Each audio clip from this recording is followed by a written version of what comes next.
The St. Louis County Justice and Health and Welfare Committee meeting will come to order by video conference. The purpose of the meeting is to discuss the Justice Services Department and to discuss various concerns received from Justice Services employees and correctional officers. Diane? Yes, ma'am. I didn't hear you. You didn't hear anything I said? No, I didn't hear this last part. Did you ask me to take the roll? Yeah. That was what I meant. To take the roll. Okay. Yes, ma'am. Councilmember Gray. Here. Councilmember Days. Here. There she is. Councilmember Fitch. Here. Councilmember Clancy. Here. Madam Chair, you have quorum. Thank you. The committee takes official notice of and admits into evidence all St. Louis County ordinances and resolutions. As my remarks, I just want to remind everyone or inform you that there is an ongoing investigation at this time. And once again, no, as in all personnel matters, we cannot mention any names or give a reference to someone such as their position that would indicate who they are. If there is something that you mention or attempt to discuss that will but that will breach upon the issue with the current investigation and or any lawsuits pending, our county counselor will admonish you, or she will ask you to, she will interject, should I say. So I just wanted to remind everyone as these things were mentioned in the last meeting. And with that, we will proceed with our first person, which we have Reverend Philip Duvall, who is the chair of the Justice Services Advisory Board. Thank you, Reverend Duvall. Thank you, Councilwoman, and thank you, committee. At first, I'm sorry, I understood the instructions, but as I'm looking at the letter that the Justice Service Advisory Board that was dated September 4th, that was also sent to the council on September 11th, which was last Friday. I don't want to be guilty of what's already in the public record that would possibly violate the instructions you just gave. So is the county counselor able to possibly, this was written and already read in our minutes, so I don't want to be in violation. It doesn't speak of names, but it speaks of titles inside the Justice Services building. This is part of my opening statement. It's just a reminder of what's already entered in our public record. I think as long as the title is not significant to just one person, it should be okay. Okay, so Let's ask the question then. If it's already been admitted to the public, this is a public meeting, correct? And if that has already been put in the public sphere, is there something different? I just need an opinion from the people there.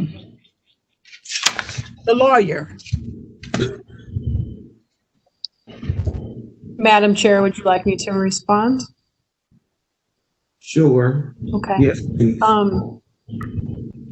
have one question for Reverend Duvall. Is it the same statement that Ms. Taylor read and discussed at your meeting last Friday?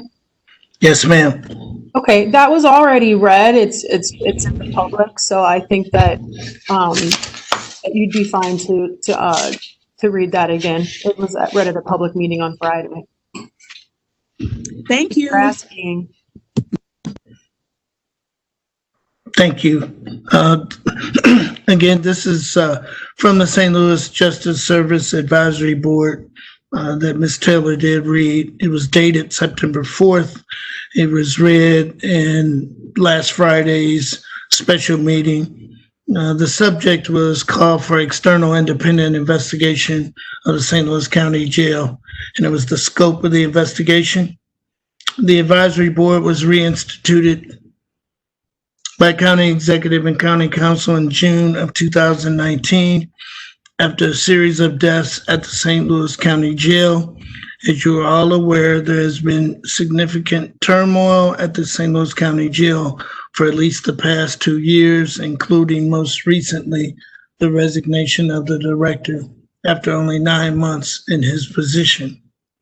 While significant progress has been made in corrections medicine at the jail, there are very troubling concerns with the Department of Justice Services.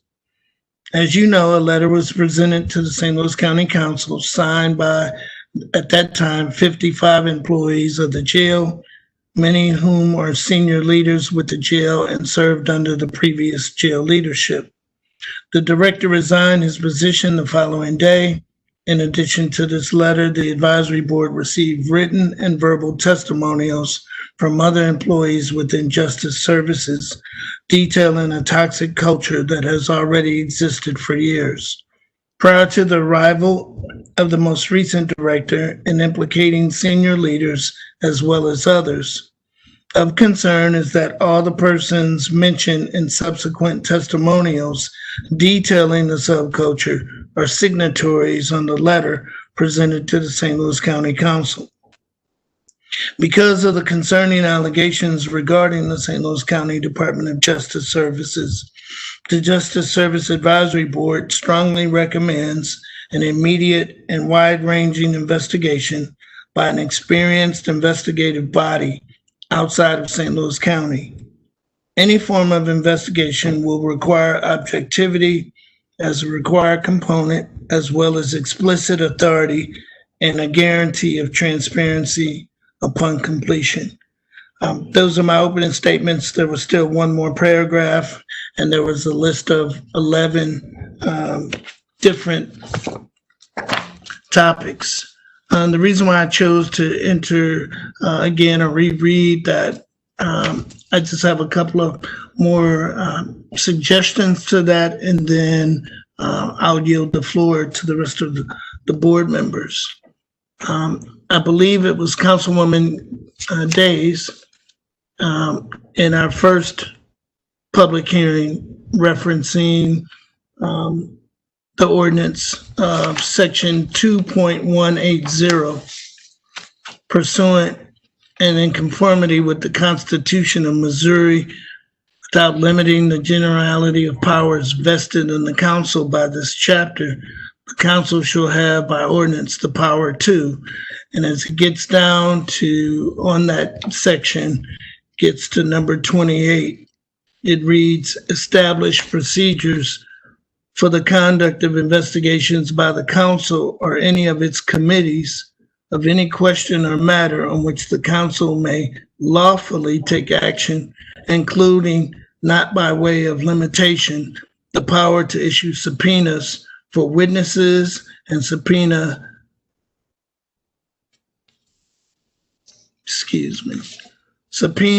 duces tecum for books, records, and documents.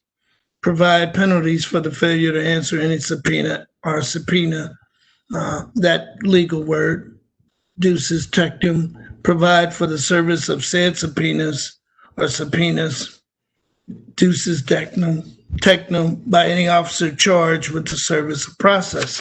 I'm not a lawyer, as we know. In addition to when we're asking for independent investigation, I'm asking that this council would consider utilizing those powers pursuant. And the reason why is I've understood in looking at the other records from comments and statements captured from the meeting. Yes, there are some concerns about duplicating investigations. However, because of the multiplicity of issues, the timing, I believe that the power that this council has and the committee has relative to something as serious and specific that deals with our justice system, especially under these current times, it would be beneficial and helpful that the council would have its own independent investigation, possibly to mirror or to see. This is not going to be unprecedented, as we know, which is a total different subject. We know that what we witnessed in St. Louis County in August of 2014, there were multiple investigations. The public attorney's office, the federal government, Department of Justice, and more importantly, the county launched an inquiry through the United States Department of Justice COPS program, which provided the county an audit throughout the St. Louis County Police relative policing. I've talked to the Department of Justice relative, would that be applicable to a jail? And they were saying possibly yes. So there are other areas that we can ask for independent review outside of maybe some of the things that we're discussing now relative to what's happening. And I would hope that the county council, as this subcommittee, would maybe make reference or have a discussion with the committee of a whole in deciding if the council itself would like to look into those investigative matters and utilizing the power. I'm deeply concerned. We realized we already had the 55, and then it went up to 103. And the testimonials and information, I am prepared to start turning over this information. Some of those who have given me the information have authorized me to do so. However, there are some who have not yet been convinced. So I'm willing and ready to start moving forward. But the primary goal is to get the investigations behind us. As the chair, I'm taking on the strongest consideration of what we can do currently right now with all those efforts to start repairing and fixing to go forward, because we have a day-to-day operation of keeping people safe, and that is the primary goal. And we don't want to get caught up spending all of our time and energy on investigations. Those are my closing comments. Thank you, Madam Chair. Thank you, Mr. Chair and Reverend Duvall. May I ask a question here, Madam Chair? Yes, I was just getting ready to. Oh, okay. I don't want to jump over. I just want to make sure I'm in. Yes, Okay. go right ahead. Thank you. Reverend Duvall or whoever, who is actually in charge of the day-to-day operations at the facility now? Currently, the deputy director, Mr. Darby Howard, who did put it in his resignation, but I'm told that he is still the acting director until we have located an interim director. And are you, as the advisory board, are you looking for that interim director, or who is in charge of looking for that interim director? That would be the county executive's office. And have they indicated to you that they are looking for an interim director? Yes, ma'am, they have. Do they have a timeline in which they can produce an interim director? I believe they're trying their best to have someone in place by this week. Okay, well, that's fine, because I did understand that, and it came, I guess, through the media that Mr. Howard had resigned that position, but he resigned the interim director, not his job before that. Is that correct? Yes, ma'am, that is correct. Okay, so he goes back to his previous position. Okay. Oh dear, I did something here. Okay, thank you. Yes, ma'am. What did I Thank do? you. There we are. Any other questions? Thank you, Madam Chair. Yes, sure. Any other questions? And just to clarify, he will remain, Mr. Howard will remain interim director, to my knowledge, until they select a new person. If that's what you were trying to find out. You're muted. Yes, I did not understand the resignation, the continuing of services, and the need for the resignation if you're going to continue in the role. So that was why I didn't understand how that was working. So thank you, Madam Chair. Yes. Any other questions? Yes, Madam Chair. Yes. Reverend Duval, thank you for your remarks. Thank you again for the work you are leading on the Justice Services Advisory Board.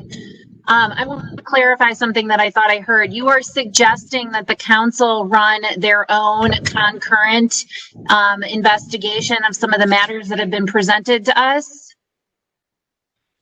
I'm asking, yes, ma'am. I'm asking that the council would consider, yes, I'm asking that the council would use their power to be a part of whatever you determine is the investigation, because you guys have subpoena power, and you guys internally. I guess what I want to clarify, Councilwoman, is that I believe when we talk about the words transparency and accountability, that's why I felt it was necessary to continue to have a conversation with the council, because all of you represent the entire county, all 7 districts. And what better way to have the people's voice, the elected officials, to have full accessibility and get your own answers that you can then spread countywide. I think if it stays in a silo, if it stays only within certain offices, that is not a greater need for the community to hear the information, to where they can go directly to you as representatives as to what's going on in a county jail that services the entire county. So your priority, as I'm hearing it, is actually one about transparency, and you were suggesting that then to that end, as a mechanism to provide transparency about some of the matters at hand, we would consider doing an investigation. Yes, ma'am, that's correct. Okay. And I guess, I'm not sure. I guess I have some questions, and I'm curious about whether or not if we did an investigation, what our, and this is, maybe rhetorical for now, but, to what extent even everything that we would be able to hear in an investigation and would be permissible in an open session. So I'm struggling with that, but I agree with the need to be transparent as much as possible. So that's kind of what I'm grappling with right now. I think there's some constraints. Yes, I understand the constraints. But I'm saying relative to the fact that as a council, as the governing body, you have subpoena power. There are things the council obviously would be able to see without going through other filters and lenses that doesn't have to be told to us, the public, but told to you. Therefore, you can have more oversight, more accountability, more discussions that would put some structure, a lean, a little more support, because you would be hearing the information firsthand and you would be developing your own questions, and you wouldn't have to wait and go through the lenses of a second and a third party. And I just believe that from a public standpoint, that transparency can be done through elected officials as well as those other means that are being suggested for independent review. I just personally don't think it's that complicated to have more than 1 or 2 bodies of investigations going on at the same time. And I guess then a question I would have about the independent investigation is whether or not there are components of the independent investigation built in that could provide public input. Would there be some public hearings? If a member of the public wants to, whether in a hearing or privately, offer some feedback pertinent to this investigation, what is the process by which the independent investigator would be able to do that? And then the final question I would have is, are the results of this independent investigation going to be made public? Well, those, I mean, I don't want to sound rhetorical. Those are going to be defined by your body. It can only be recommended or suggested, or from an advisement standpoint, from what we feel as a board. But again, I hope I'm not complicating matters. That, and I believe Councilman Fitch is listening to this by being a member of the committee. There are investigations that I'm sure are internal investigations by the police, and in that space, the Bureau of Professional Standards that stay internally, just like the jail has an internal affairs or an investigative unit. Those things obviously are protected internally. However, when the county counsel's office, based on whatever the public alleges or victims allege, there becomes another layer. Information that gets out or that is controlled, there can be a multiplicity of different venues looking into it. I don't believe in the history of the county that the county council has ever done such an investigation. I'm just offering it as maybe a suggestion that this is another layer where the council themselves can get involved for the public trust, for transparency, for accountability, those things that some of us believe that government can do, should do, and ought do when circumstances like this have occurred. If we go down just one route or two routes, who's not to say there's not a third option? And I'm just trying to offer a suggestion that would be able to counter and get some clarity. Hopefully with the 2 or 3, all the findings would be very similar, if not the same. And then one final question, Reverend, is this suggestion of yours an official Justice Services Advisory Board position, or is this coming from you as an individual? Thank you. This is coming to me as an individual. Okay. Just keep in mind, Councilwoman, that the previous discussions, I believe I was the one that asked for it to become a public hearing, to have a public discussion in a space that was not just being done, what I viewed was only going through the media and the press. To have the council have this particular committee start some conversation on it in hopes that it would go further. And yes, those are my personal views about the council, and also a private view from being a citizen with the history of dealing with the county. Understand. Thank you. Madam Chair. Yes. Oh, Councilman Fitch. Thank you, ma'am. Reverend Duvall, how many times do you think you've ever been over into the Department of Justice Services in the last year? Wild guess. Oh, how many times have I been over there? Is that the question? Yes, sir. Whew. So we talking about 10? We talking about 100? A lot? I would say a lot. Okay. Probably more than 45 visits. Okay. Knowing everything you know what's going on over there, would you believe that there could be people over there could be classified as whistleblowers? Yes, sir. Now, in the revised statutes of Missouri in Chapter 105, there's a section 6. Each public employer shall prominently post a copy of this section in locations where it can be reasonably be expected to come to the attention of employees of the public employer. Have you ever seen this posted over there, the Whistleblower Protection Act? I have not, and during some of my visits, I did ask or made attempts, but I personally never saw them. Okay. And there's also a section I want to ask you about. So section 3 says that an employer cannot prevent a public employee from testifying before a court, administrative body, or legislative body regarding the alleged prohibited activity or disclosure of information.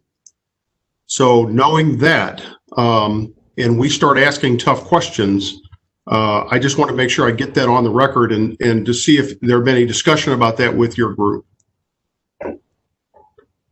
There had not been any discussions.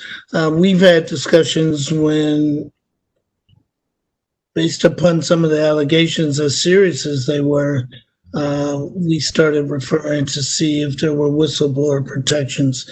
The discussion, Councilman Fitch, even came up as early as when we first got on the board and had a conversation with Lieutenant Colonel Doyle. So yes, the discussions had been coming up, not very frequently. Into the last 4 or 5 months did they come up quite a bit. Okay. Thank you, sir. Thank you. Thank you. Any other questions? I have some questions, Councilwoman, if you don't mean, Chairwoman, if you don't mind. Yes. Yes. Reverend Duvall, nice to see you. My question is, in your 45 plus visits that you mentioned to Justice Services, do you have an opinion as to whether or not what's been referred to as the culture and not named and identified as, quote, the family, close quote, exists? Yes, sir. Nice to see you, Councilman. It's been a while, Mr. Tracus. Yes, I have very strong opinions that, yes, that exist. In your opinion, based on your 45 visits and intimate involvement with Justice Services while you've been on the advisory committee, can any real progress be made that would allow that culture or the family to continue to exist within Justice Services, or do you think it needs to be eradicated? Personally, Councilman Tracus, I That's all I'm believe, asking. Your personal opinion based on your time there.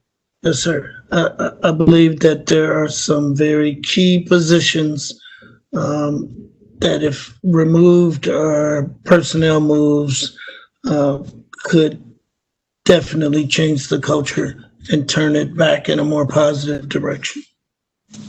That's all I have, Madam Chair. Thank you for your candor, Reverend Duvall. And again, great to see you. Thank you, sir. Thank you. Any other questions? Okay, with that, we'll move to our next person. Mary Chair. Taylor. Madam Chair, Yes. I'm sorry. I just got a question. Piggyback on what Councilman Tripp said. If you were to go in there and start removing people and bringing in new people, ground up, retraining them, would that get rid of a negative culture in there, or would the people in charge of training just train new folks that will replace the old folks, and we're right back where we started if we're trying to change the culture in the jail? I'm a sole believer in redemption. The development and training is extremely critical, and I believe there are enough policies and procedures already in place. So with the retraining and holding those persons accountable for what's already in place will change the culture. Currently, we just haven't seen enough evidence. As much effort as the Justice Service Advisory Board did on policies, procedures, those things that we have been looking over repeatedly and adjusting those, there just didn't appear to be the follow-up and the training widespread. So I believe it can be changed even with the personnel in there, provided that they're held accountable to a certain standard that's already established. And it's just a few positions with a few influencers that need to either be removed and or put in other positions where they can't influence the operation in such a way that keeps it in its current status. So strategically going in and surgically removing people or attitudes would do it, or would we have to change everyone over there over a period of time and hope they stay in the direction we would want them to go? No, I think that we could do the first part of your question. I would not suggest cutting that much experience out of that institution. It's going to require keeping people with experience, just a matter of retraining. So I would think we could do it from the middle to the top. And those who still, again, we want to cultivate the talent and cultivate the experience that's already in there. So we're not looking to turn over the entire place upside down and start over. Okay, thank you. Yes, sir. Madam Chair. Yes. Well, I think that reiterates the seriousness of this. The culture of what we're talking about is intrinsic. It is ingrained, and I think it is incumbent upon us as a council, to move forward. Now, I don't know if this top-down review is appropriate, an audit appropriate, independent investigation. I'm not sure what is the most appropriate at this time, because all of those have been mentioned at one point. So I guess my concern is, or my question is that how do we determine which one of those that we need to do, and how do we move forward? I'm trusting in the fact that Reverend Duval is there more than I am. I've only been in that building once. That was a supervised visit. And so I'm not sure which one of those would get us to the people that need to be removed, retrained, whatever the situation is, which avenue would best allow us to do that. And that's why I'm going to ask Reverend Duval that question as to what he feels, because we've had these other options here, and I don't know which one we're looking at doing. Well, I would like if please give me some time, Councilwoman, because again, I personally am overwhelmed with the amount of information. I want to thank my fellow board members who are definitely carrying their weight. I think I would be remiss. I have my own personal feelings, but I would really want to vet with specificity with the entire board for us to come back with a more specific answer to that. Well, I think, that recommendation would be helpful for me, because I think as an advisory board, a very active and involved advisory board, I just don't think you have been empowered to do what it is that you think that needs to be done in that facility. So I will await, if you could get me what you feel would be the appropriate avenue to take, I would appreciate that. Thank you. Thank you, Madam Chair. Yes, ma'am. Thank you. Thank you. And to that, I believe because of the merit system, even our investigation, unless of course criminal activity, could not remove anyone to my knowledge because of the merit system. And I don't know what that process is. So we have to educate ourselves on that as well if we should proceed with one of those avenues. So those are merit employees. I'm sorry, Madam Chair. So Madam Chair, those are merit employees? To my knowledge, yes. Okay. All right. Thank you. Unless, Mr. Howard, am I wrong? Yes, there are mostly merit employees here at the Justice Services. Yes, ma'am. Okay. Any other questions? Madam Chair, I have a I question think for, Councilman Fitch, and he's on the committee, so let me let him. Thank you, Madam Chair. Are we up to speaking with Mr. Howard? When you ask questions, or you mean of him? No, I just wanted a clarification question. Otherwise, we don't finish. If you ask him questions, we can, if we have time at the end, but we need to finish these other people because they didn't get to talk last time. Okay. I just wanted to clarify that one thing.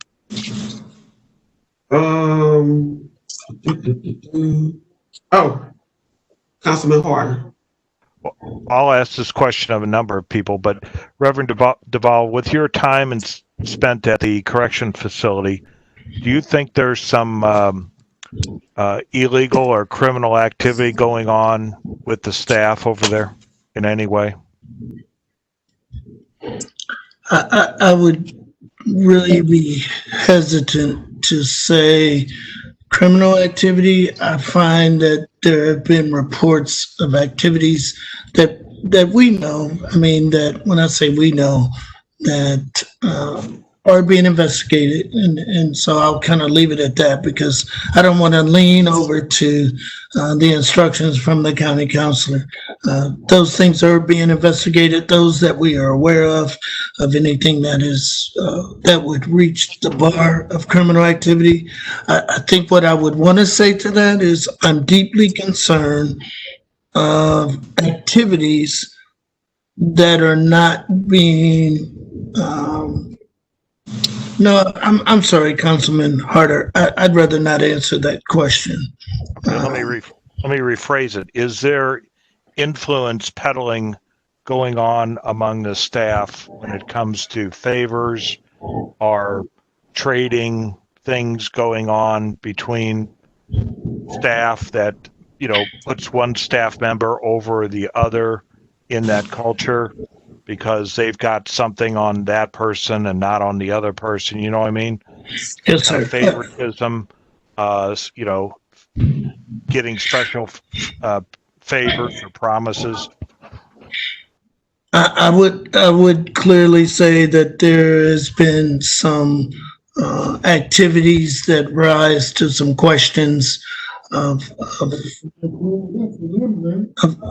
things that are not proper. I would not stretch to say legal or illegal. They're not proper, and the proper authorities would have to determine if this improper behavior rises to the level of criminal activity. Thank you. Yes. Okay, let's have Mary Taylor, I'm sorry. If you'd like to say something. Well, given the day that you've had and the number of words you've heard, I think I did have a short statement I was going to read, but I think given the conversation and the day you've had, you don't need to hear a lot more words from me. But the gist of what I was going to say was just really to thank you again for the fact that you're interested, because honestly, in the last year that we've been convened, I didn't get the impression that people were interested in the jail. I didn't see the evidence for that. So it's nice to know I was mistaken. I think we have struggled with a couple of things initially. What our role is, and we looked at the charter, drafted our bylaws. It's very general. But because we came in on the heels of 5 deaths, we thought that wasn't a coincidence, that, you know, that we were convened and were gathered to in some way represent the community's questions about what was going on in the jail, and to advise at that time the interim director as to how to move forward. I think we were very aware that we were advisory, that we didn't really have any power, but we struggled with how general the role was, and that many people told us who we were. I think they told us we were advisory, sometimes framed in a way that was very clearly meant to minimize our role. And if you know anything about this board, you know we are not rubber stampers. We are not filling spaces. We all made it pretty clear that if that was the job that we were being given, we didn't want it. And so I think we're understanding more, taking on our role, and I think we're a very cohesive group at this point, given our very, very diverse backgrounds and skills. It's a really strong group. I'm very proud of the work that we've done so far. And we haven't really talked about much of the good stuff, but there have been some good things that have come out of our questions. There's a corrections medicine dashboard that's very, very detailed, where we get answers for the questions we have. And there's going to be a corrections dashboard so that we see some data. So we don't leave up to the whim of whoever is in the chair what they will present us. We want them to be responsive to our curiosity. I guess that's the fairest way to say. And I will say that when we put together the scope document that Dr. Page requested of us, it was with all the testimonials in mind. I read everything that everybody has said to me, and the notes I've taken, or they've written to us and sent us, including the ones that were read at the council. And we tried to include in our categories in the scope letter, which we understand is very broad, all the things that people mentioned to us, so that we really wanted people to feel like they had been heard. And while we understand that maybe everything on that list won't be done by one investigation, the tentacles, when we start looking at toxic culture or a culture, the tentacles that we looked at involve so many areas that we tried to parse them out and put them in a list as best we could. Now, maybe I could just respond a little bit to this issue of culture, because that was my bread and butter. That's what I did for a living for the last 30 years. There is a profession of people who work on changing culture. And so there's a lot of good evidence-based information out there about how to best do it in certain situations. And I guess I would say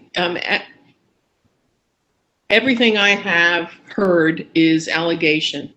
Now, I've heard it from people that I've known for several years, because I've been in and out of the jail till COVID every week for that much time.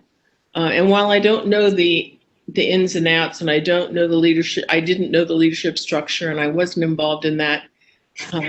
You pick up a sense of a place when you're riding the elevators, and when you hear comments from people, and when you are treated when volunteers are treated a certain way by staff in the jail, you wonder how they treat the inmates if they treat you a certain way. That's not so courteous. So, changing culture is a complex thing, and it took a long time to get the way it is now. I would suggest that I would hope that the investigations that are being done by the county right now, I assume they're doing some investigations, and the external one that we've asked for will help guide the future of whoever sits in the new chair. And usually the way this goes is, you'll get a strong leader with a set of principles that is going to follow the policies and procedures, and is going to be a good listener, is going to have a good nonsense meter. I would normally use a different term, but a nonsense meter. And then when people will either step up and meet that new challenge, or they won't. And I don't think that's not something for the Justice Service Advisory Board to work on, but that's the kind of change, and it will take a long time, because people won't believe and people won't trust until you show them that you can. And as to the investigations, I would hope that we haven't talked about this as a board, but I would hope that there would be some cohesion between the council and the county councilor's office and the county executive's office in putting together the external investigation. And I assume anything that would come out of that county executive's office would have to be approved by the county council.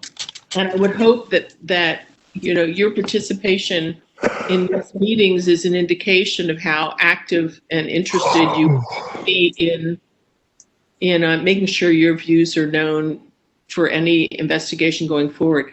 I think while I don't share, Phil and I aren't of one mind all the time, but I think some of what he's talking about we have all experienced, which is we're not sure who to trust. And that goes for at the jail and across the street, I will be honest in saying, which is one of the reasons I haven't shared all the testimonials that I have, because many of the people who've talked to me have been hurt and they've been burned and they've been retaliated against already. So we're going to have to prove to them that they can tell their stories in a safe place, and that there'll be some care that's taken in moving forward and protecting everybody who tells the truth and wants a good place over there. And even if you have 100, I would say even if you have 100 people on a petition, that's not all of the people who work there. There are, I know personally, many, many good people who are just trying to do the best they can. And the expectation that I would have of a culture change, so I guess the expectation that I would have is that that we find a safe way for people to move forward and use the processes that are already in place that people don't trust, the processes of going up their chain of command, and maybe even going to personnel and talking to them. Some people, they wouldn't be talking to me if they trusted those processes. And I guess that's what we should be looking forward to, not inserting something brand new, but making the processes that were intended to work well, trustworthy and safe for employees to use. And that's really all I have to say. You can, I'll entertain questions if you want to ask, if you can talk over the dog. Madam Chair, I do have a couple of questions. Proceed. Do you think you're empowered as an advisory board member with your background in cultural change? Have you, even with the previous director, have you been engaged in that or offered to do that, or somehow utilizing your expertise to see some kind of a culture change there? I have, and I think I have offered it, but I really haven't. Lieutenant Colonel Doyle and I talked about it, and then he left and the new director came, and he really, I offered him my information, but also I would say there's, you don't have to go very far to look on, there's a National Commission for Correctional Health Care. It's the accrediting body for the Juvenile Justice Center. It's one of the two accrediting bodies. I'm sorry about the dog. You have a water bottle there. I noticed that. I do. You see, water bottle, okay. This is really for the cat. The dog does not. The dog doesn't. Yeah. I'm sorry, guys. I know. Okay. That's okay. So that you were saying that there's an accrediting body? There are two accrediting bodies. One, the Juvenile Justice Center. That's the one I just told you about. The other one accredits the Justice Center, the Adult Center. But the one that accredits the one that accredits the Juvenile Justice Center has an entire section on continuous quality improvement, culture change, patient safety, and has adopted mostly things from healthcare, which is where I come from, lock, stock, barrel, just root cause analysis. There's a process for how you investigate deaths in the jail. There's a process for how you change culture. And it's very helpful. There's a white paper and I'll be glad to send you guys the links if you want to look at them. They're very straightforward. But I did offer this to the previous director, but there wasn't an interest in that. And I think, to be honest, I think he thought we were interfering. And to be truthful, we probably are interfering because we, as I told you, we struggled with our role, but I think we saw that things were not what we hoped they would be for the community and wanted to make a difference and didn't quite know how. And there was a lot of pushback from the previous director about giving us any information, really. Well, thank you for that, but it's obvious that something needs to intervene here. It's not getting any better. But you also talked about processes, and you think that there are processes in place to improve the culture. However, processes are administered by people, and if the people administering the processes don't do them appropriately, you might as well not have any. So I did hear you say that we do have some of that in place, but getting the right person, to do that, I think is critical. And the last statement I want to make is that, we can have all the whistleblower laws that are there, and we do have a lot of them in place. But I will tell you, at the end of the day, when your ability to have a job and to work is depending on somebody else, you're not going to blow the whistle on anybody else, because I will tell you those protections only go so far. And as a person of color, I know how that works. So I just wanted to say we got that. Thank you, Councilman Fitch, for that. I do understand that, but I also want you to know that it doesn't work for everybody. So thank you very much, Ms. Taylor. Thank you, Madam Chair. Yes, any other questions? Councilman Fitch or Councilman Clancy, Councilwoman Clancy? Anyone else? Okay, Mr. McBride, did you have something you wanted to? Yes, I'll make a couple comments if that's okay.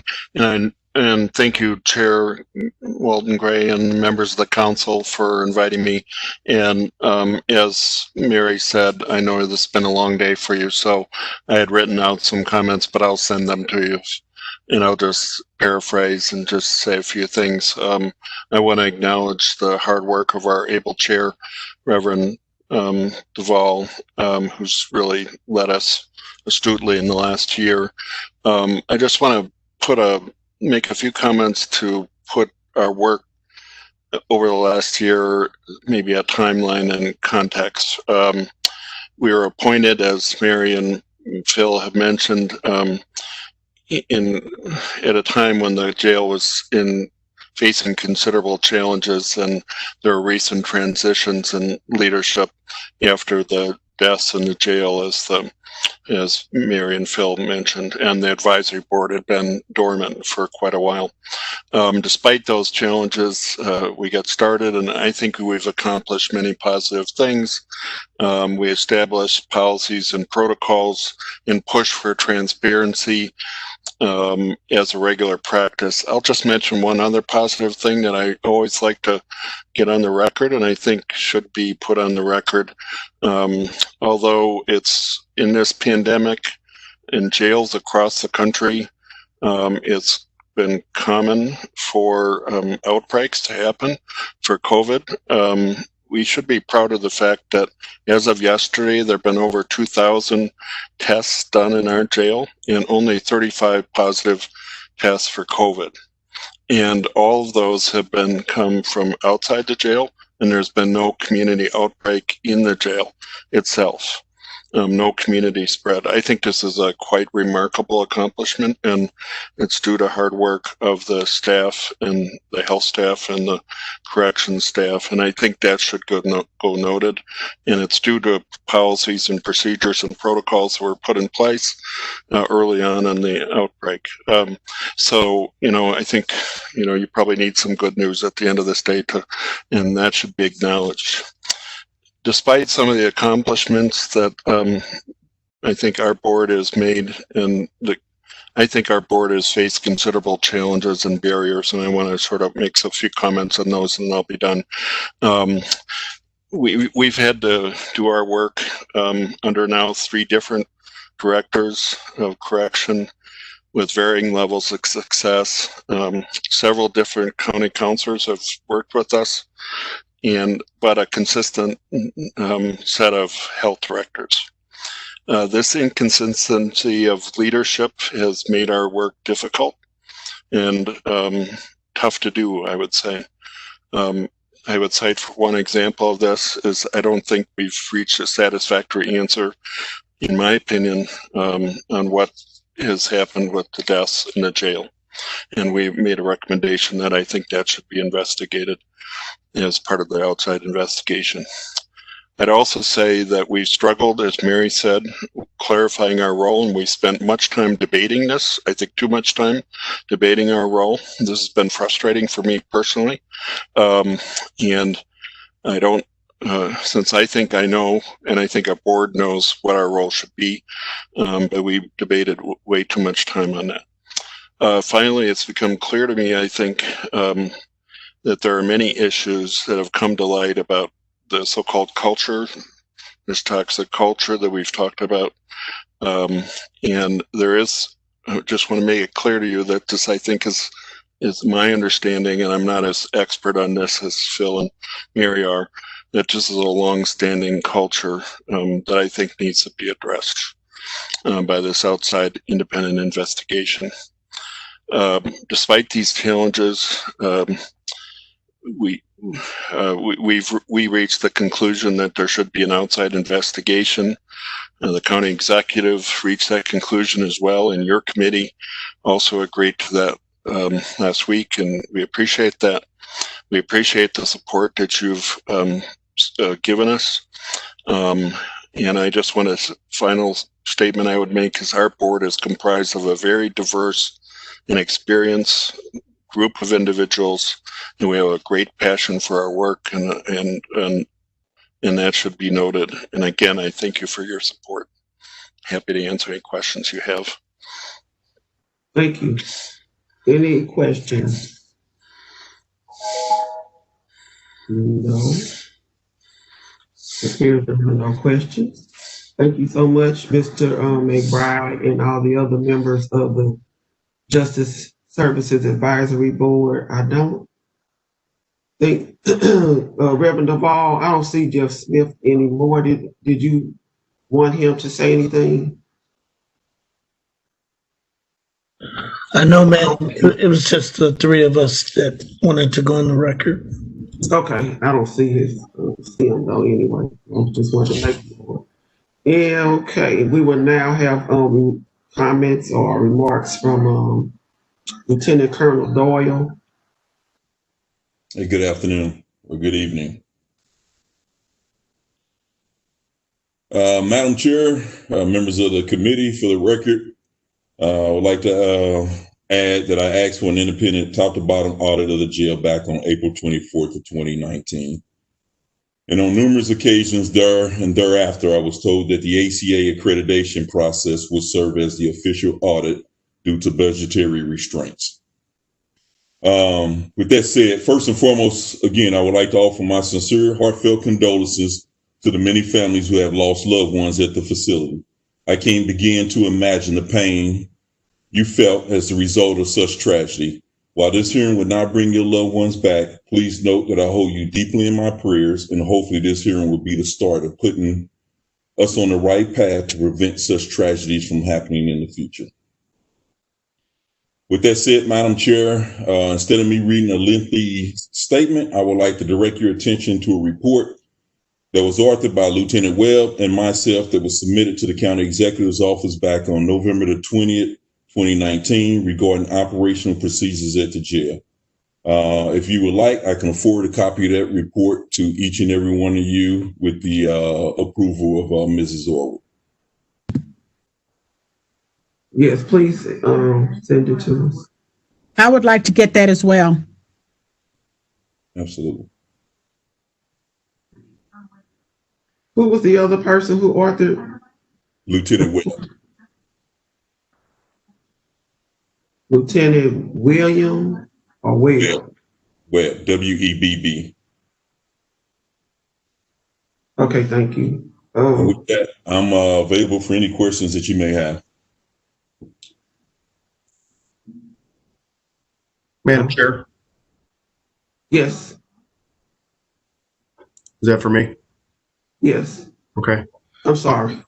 So, Colonel Doyle, last time we got together, you said you had a document that you wanted to read and you were prohibited from reading. Is that what you're going to send to us? Is that the November 20th report? Yes, it was sent to the County Executive's Office back in November, and the title was to the Honorable Sam Page, County Executive, and to the St. Louis County Council members. I was actually shocked last week when I learned that you guys didn't have a copy of that report. No, at least I haven't. Yeah. Okay. I do not have it as well. Okay. And I will send it via email. Did you ever get any feedback on that report, Colonel? No, I didn't. So you submitted it and you never heard anything again? No. Were you surprised by that there was no feedback at all? Absolutely. Yeah, it took some time for Jack and I to author that, so I would thought we would get some feedback on it, but no, we didn't get anything back. Okay. All right. Thank you. Madam Chair. Yes, Councilman Horner.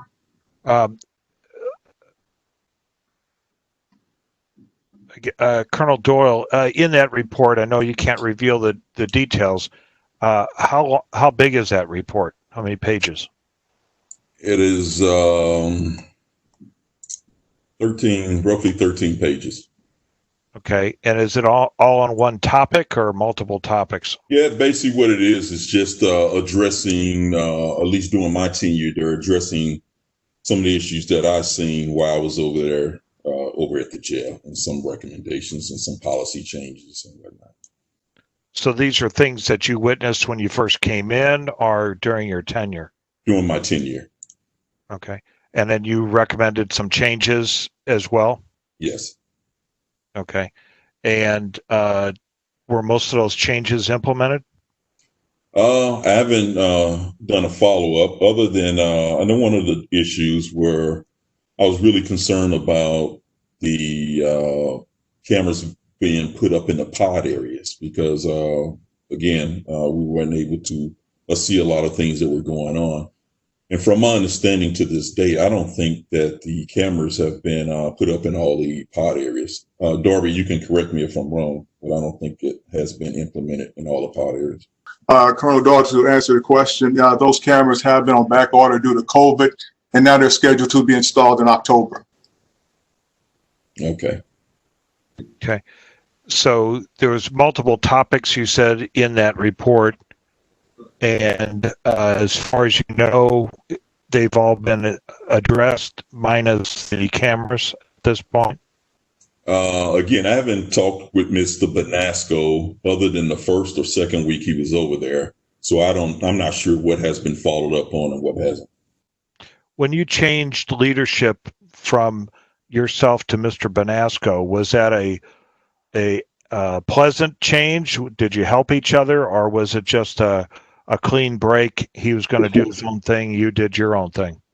Yeah, I think it was pretty much a clean break. Mr. Benasco came over there with years of experience for being directors of jail. So it was more of a handoff and, call me if you need me type of thing. Did you ever have any follow-up meetings with him after he took over to, clarify things, talk about things,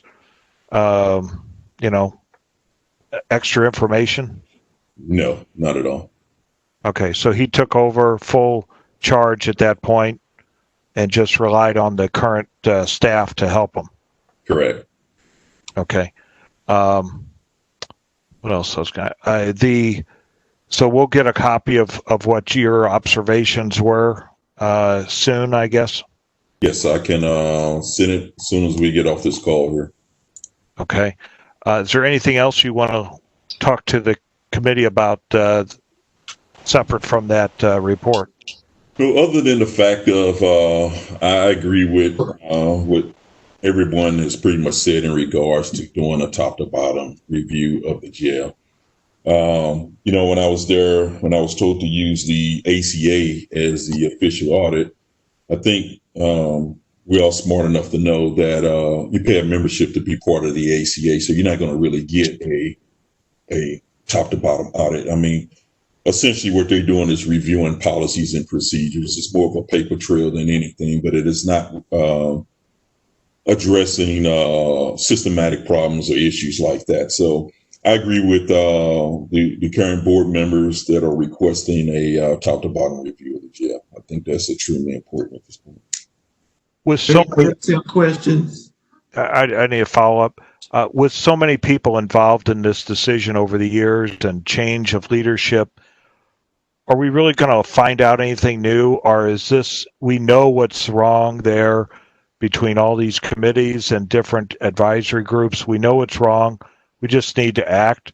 Or are we going to find out something, spend a lot of money, buy a lot of binders, and find out that we knew that going in a while back, and we wasted another year of inactivity to change things? That's a very good question. I think you can go one of two ways. If you don't bring in an auditing agency, then you're going to have to give full protection to those employees to allow them to come and talk to this body in regards to issues that are going on over there.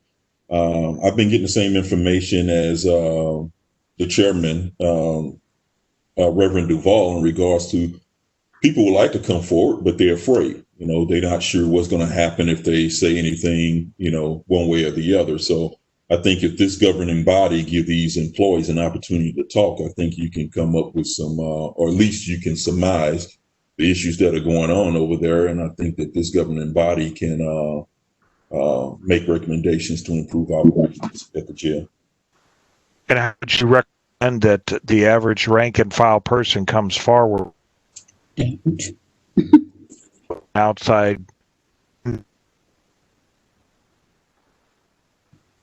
or they write a letter? I mean, how to a bona fide complaint and or something we can use to help change the culture in that jail, and not just somebody screaming about they got screwed over their works assignment. Well, again, I'm not an expert on culture, but I consider myself an expert on leadership.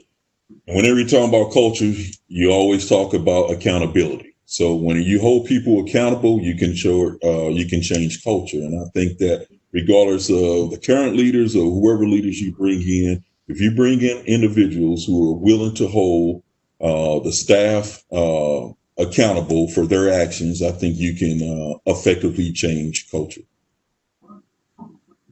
Okay, thank you. Anyone else have questions for Lieutenant Colonel Doyle? Madam Chair, just a follow-up to Councilman Harder's. Yes. Colonel Doyle, when you were over there working at the jail, assigned to the jail, who was your direct supervisor? Who were you making reports to? Who would give you feedback? Who would tell you what to do? Mike Chapman. Okay. And how often did you have those conversations?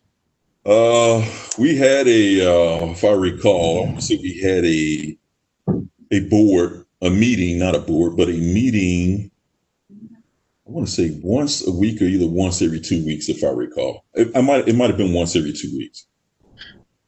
And was there ever anything that he told you to do or not do that caused you concern?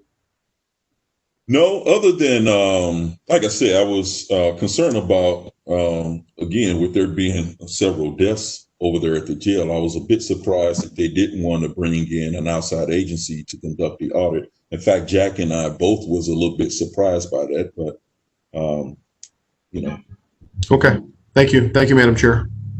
Madam Chair, Yes. thank you. Thank you very much, Colonel Doyle, for your I guess, somewhat candor here. We've talked about, and they've already introduced this, so I'm hoping this is not allowed. We talked about the family culture in there, in the facility. Did you witness any of that, or did you think that happened, or did you sense that was part of it? You know, you got this side and that side, or the family deal. Were you? Did you have any experience with that? So it's a good question, Councilwoman. I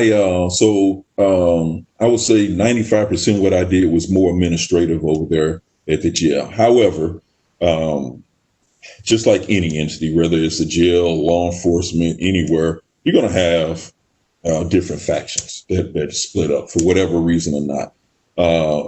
I didn't witness like any infighting. I do know that there were these individuals that clicked up with these individuals and so on, but I didn't, at least from where I was sitting at, I didn't see I don't know the word I'm looking for, but the infighting is what I'm starting to hear over the last couple of weeks. Mm-hmm. So you weren't really privileged. I guess that might not have been on your level. Is that what I'm hearing you say? Yeah, for the most part. Yeah. Okay. All right. Okay. I think that's it for right now. Thank you, Madam Chair. Any Yes. Yeah, thank you, Lieutenant Colonel Doyle. I appreciate you being here, and I appreciate your leadership during the short time that you were at the Justice Services Department just over a year ago.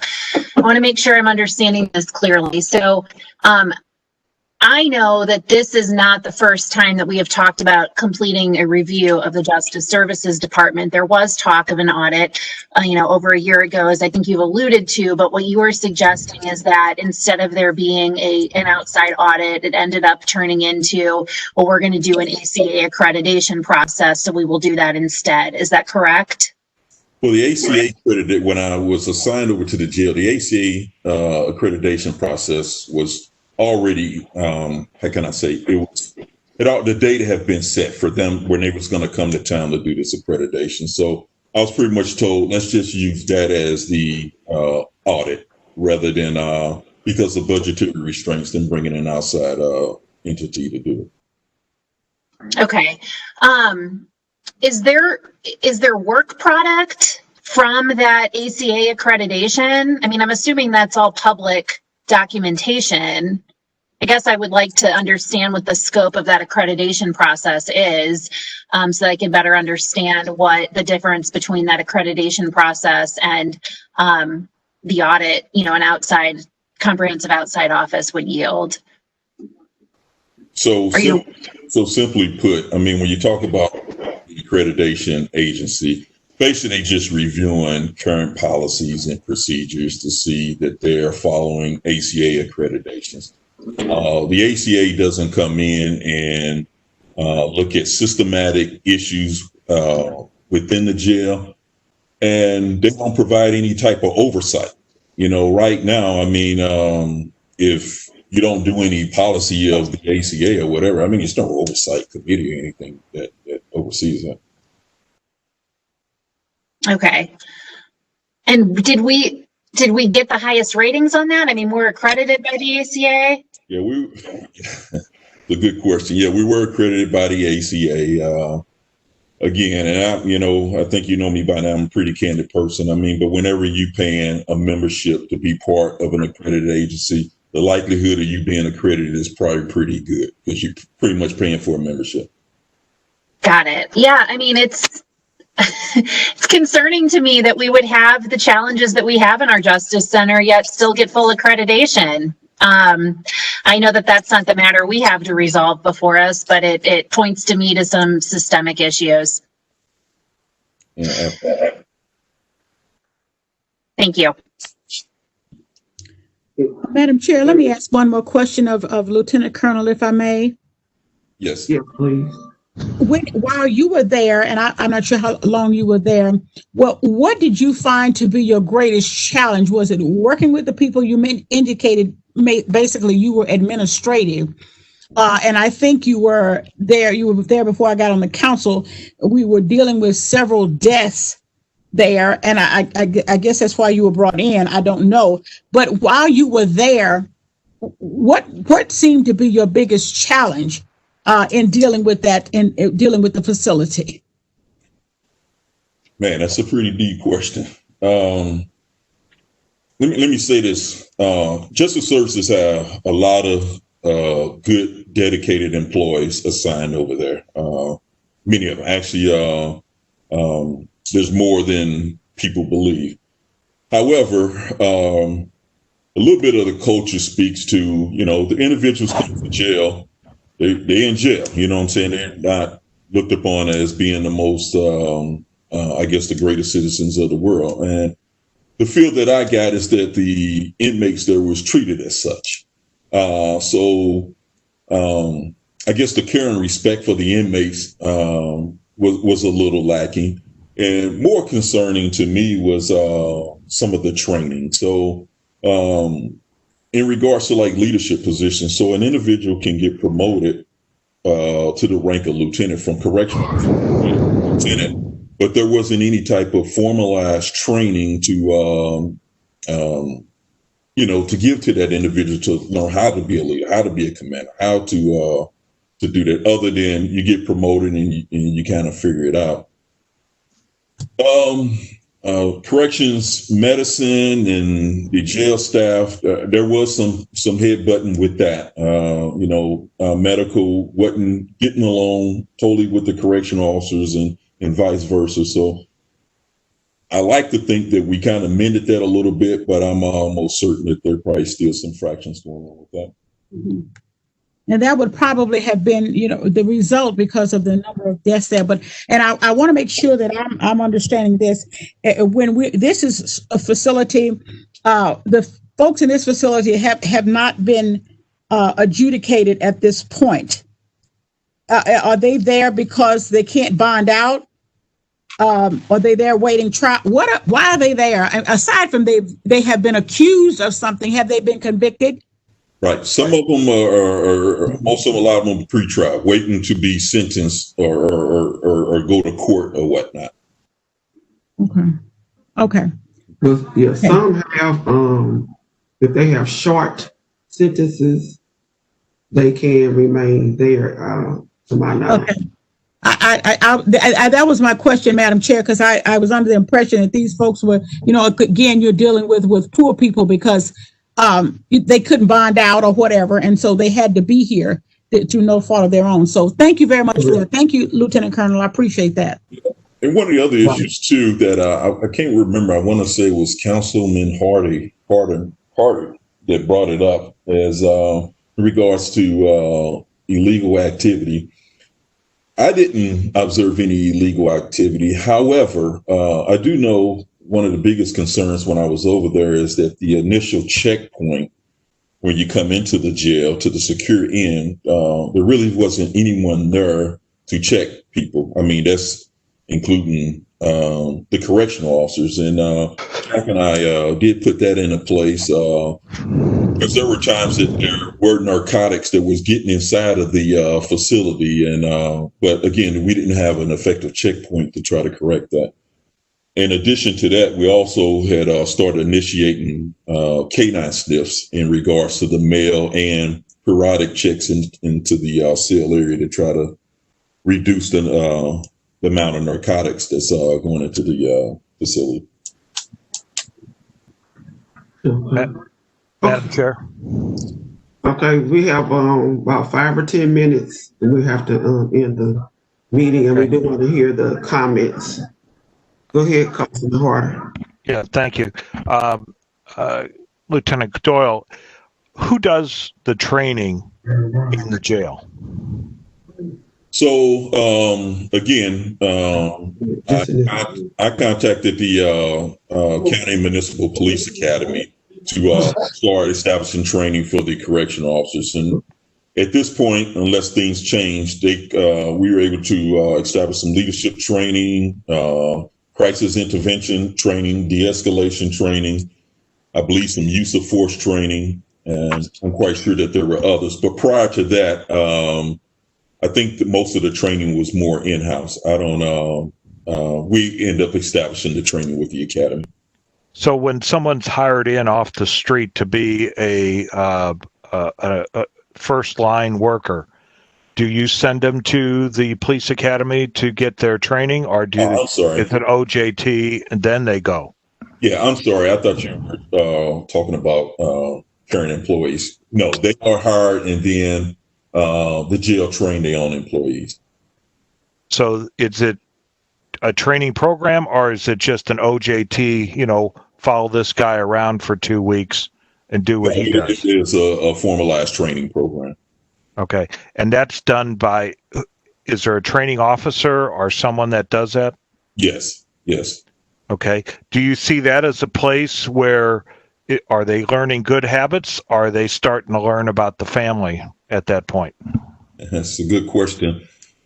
I think the training is adequate. But again, I think, and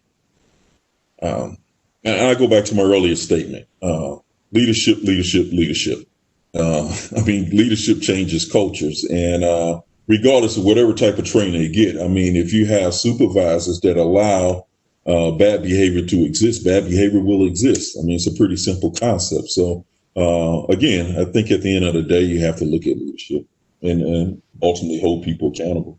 So how long is that training? A week, a month, a year? Hey, Darby, help me out with that. How long is the training? 4 weeks academy or 4 weeks OJT. It's 2 months. So 4 weeks in the academy. 2 months in the 2 months total. Yes. Okay, so 1 month in the jail, 1 month at the police academy? 1 month inside our in-house academy, training academy. So we have inside the jail. And then they're cut loose to a job assignment at that point?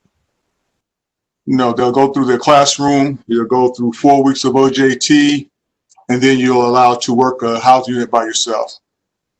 Okay.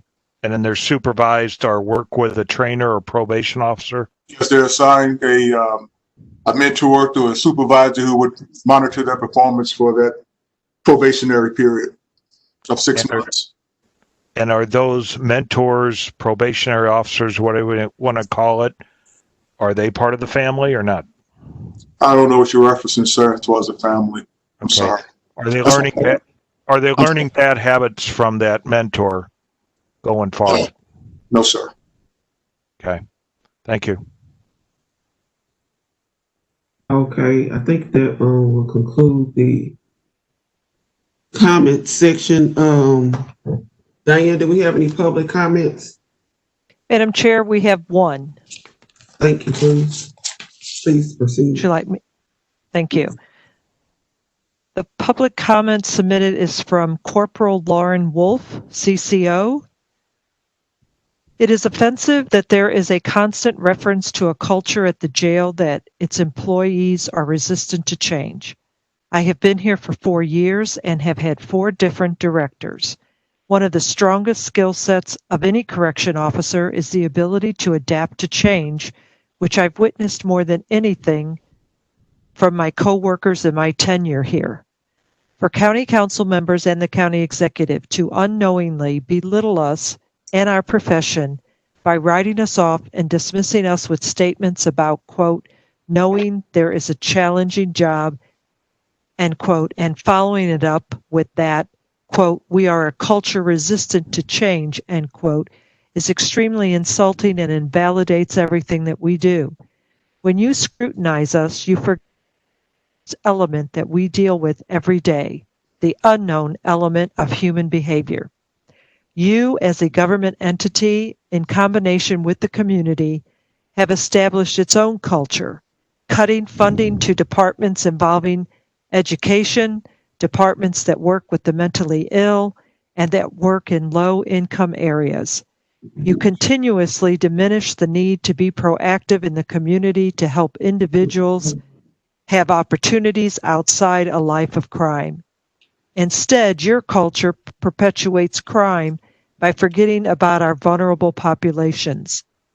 You then use justice services as a scapegoat when your police agencies dump people off in a jail that have no business being there. Then you turn around and blame us when we follow our security-minded policies. As for employee morale, jail is not naturally an uplifting place of employment, but I will tell you with certainty that most of the complaints among correction officers are in regards to pay. You also cut our funding on a regular basis, leaving our administration scrambling to provide us basic things to do our jobs, like much-needed security updates. Then Mr. Bonasco steps in and clearly spends a lot of money on things that we didn't need, and it's a slap in the face to the officers. You're afraid of a blue flu, which was fabricated by Mr. Weaver. But look at the time Mr. Bonasco was here, and you will see more daily call-offs in his short tenure here than I've seen in the past 4 years. Conduct a simple Google search, and you will find that Mr. Bonasco was accused of the same ill practices 10 years ago in Florida. Madam Chair, that's the end of the comments. Thank you. I will entertain a motion to adjourn. Madam Chair, we didn't get a chance to talk to Mr. Howard. I have one question for He him. wasn't on the agenda. Oh, Is that permitted? why is he here? He was able to clarify a couple of things that were mentioned by someone else. Okay, well, And I really that's what I'd like to ask him to do is clarify I something. really need to get off the meeting I have. I'm supposed to get off at 6. But let's see if we can get a quick question. It should be And I'll pretty easy. entertain a motion to adjourn. Is it okay, Beth? If it's about a matter on the agenda for the purpose of the meeting, I would think so. I don't know until I hear the question, though. Okay. Ready? Okay, Mr. Howard, who's in charge of the jail right now? Who's running the jail? Right now, I'm still acting in the interim capacity. But you've asked to step down, is that or resign? What's the word we heard? I stepped down for the sake of the facility in the jail. I'm concerned about the safety in my holding this position. It's being a distraction right now. I'd rather get to, because the moratorium on personnel issues, it can greatly harm us right now with COVID. You know, we need a safety officer position filled to keep our cleaning protocol to protect not just the inmates, but my staff here. I need these 15 officers that have started where we can't take any PA actions that are sitting here. The staffing's already an issue. You know, I'm concerned about that. I believe a training officer, Ms. Wolf, who's just left, who's a vital position. I cannot fill that position, and training is very important. We have so many new and young, inexperienced officers, and they need training, and I'm concerned about them. So rather than me be a distraction, I would rather step down and allow these personnel actions that are much needed in a jail setting to take place. Did you want a copy of his resignation letter?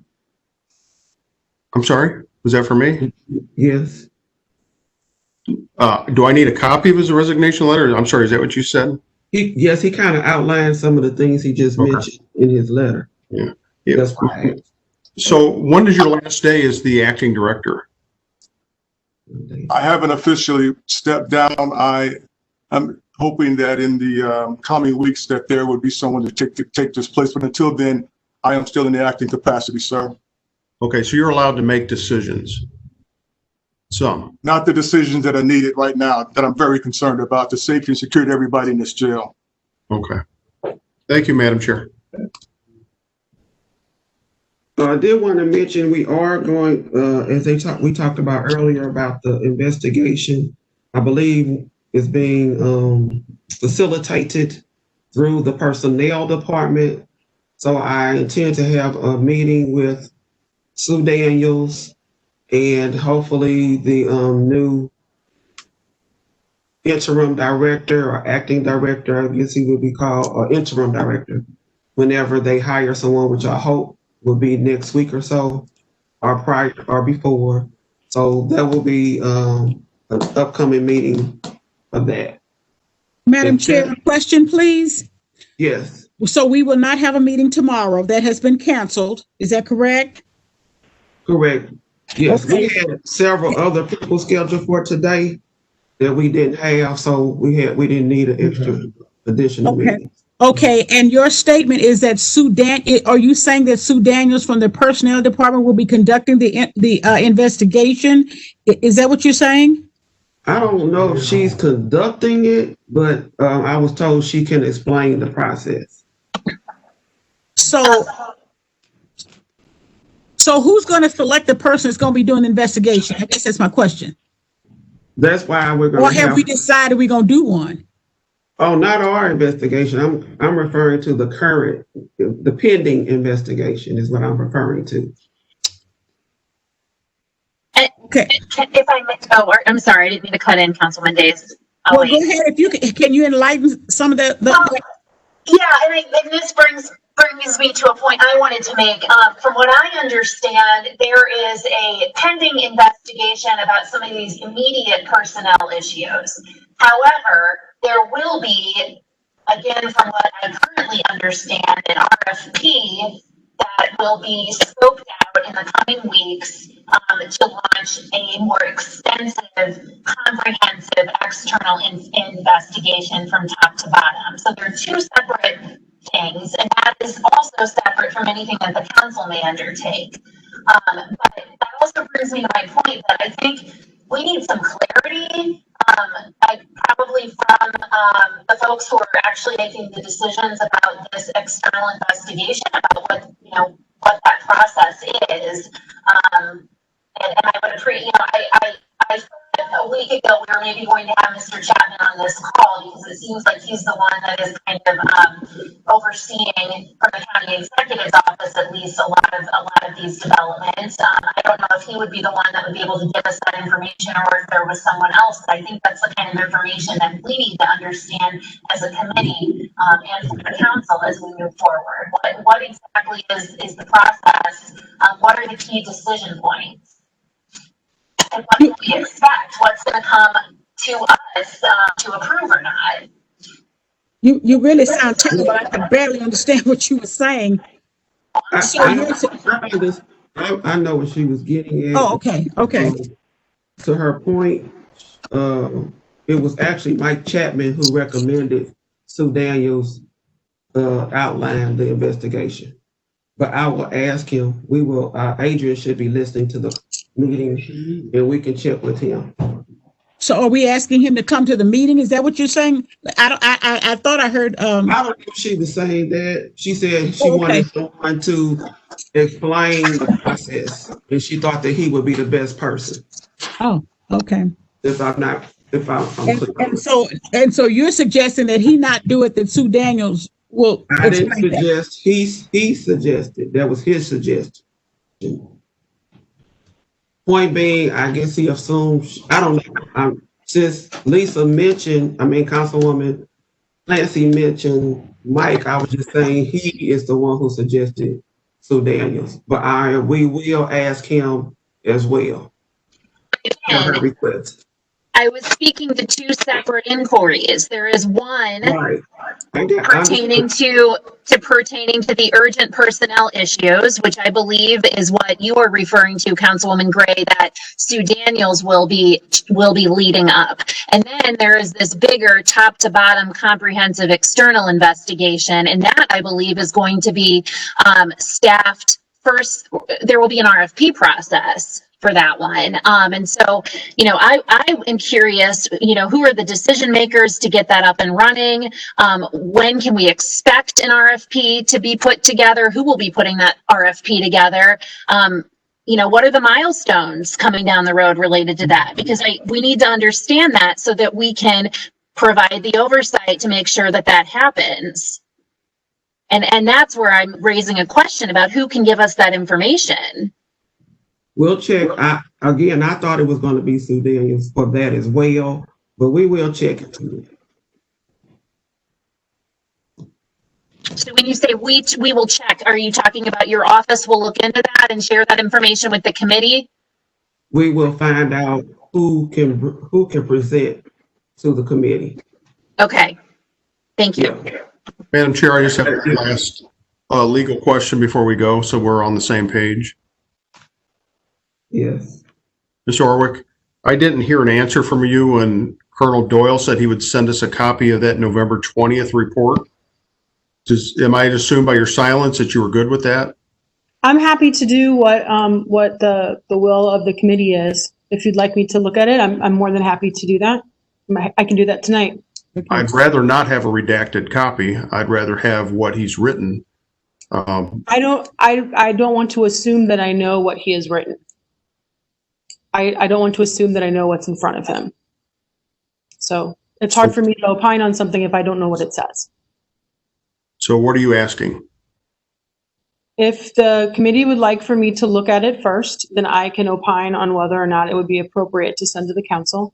Otherwise, I cannot make a decision on that. I can't speculate. There are no names what in it the is. report. There's no names? No names in the report. I already clarified that with Lieutenant Colonel Doyle, which is why we didn't have a closed meeting tomorrow. Okay. Another So reason. according to you, Madam Chair, we can see the report. I think we can. We see the report. Okay, Thank you. thank you. Colonel Doyle, I think that's your answer.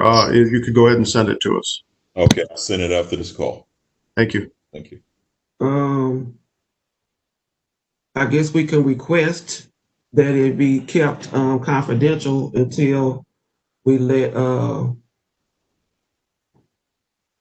the counselor's office look at it, but I think we can have it.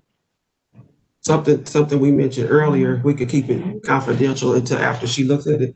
But I think we are privileged to have that.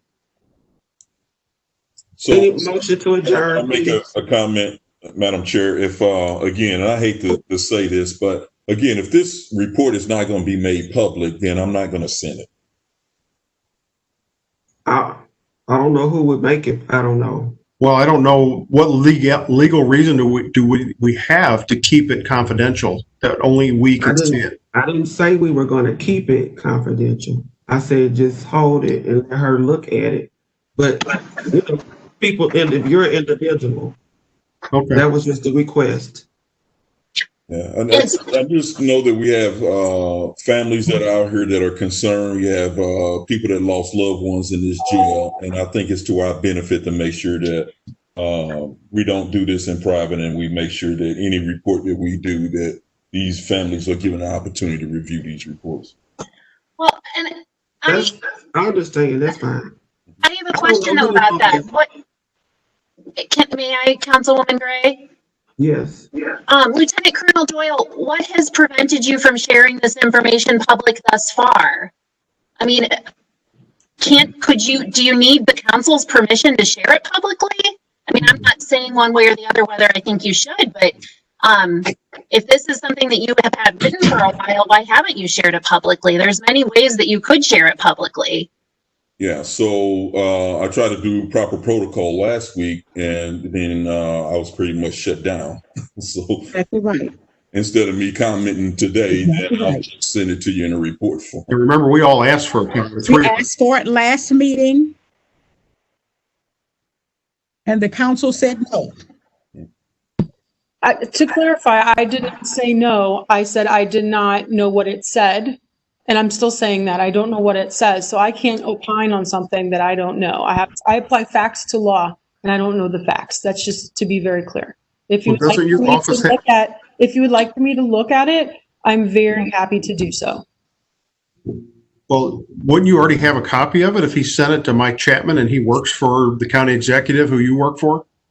No more would I have a copy of everything that is sent to Mike Chapman than I have a copy of everything that is sent to you, Councilman Fitch. But you can get your hands on it from Mike Chapman, right? I would have to have a reason to do so. I don't know if what Mr. Doyle is going to turn over.